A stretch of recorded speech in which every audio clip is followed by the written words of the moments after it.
अस्सलामुअलैकुम नाजरीन, मैं बिस्मा मुश्ताक तामिल इरशाद मल्टीमीडिया में आपका खैर मकदम है।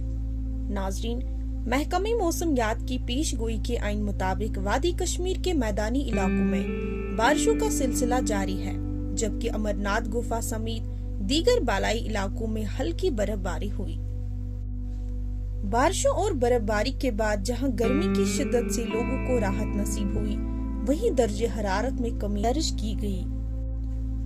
शहर श्रीनगर के साथ साथ वादी के शुमाल व जुनूब में सुबह से ही बारिशें शुरू हुई, जो आखिरी इतलात मिलने तक वक्फे से जारी थी। इधर बारिशों के बाद श्रीनगर जम्मू शहरा पर पत्थर गिर आने के नतीजे में ट्रैफिक की रवानी मुतासिर हुई।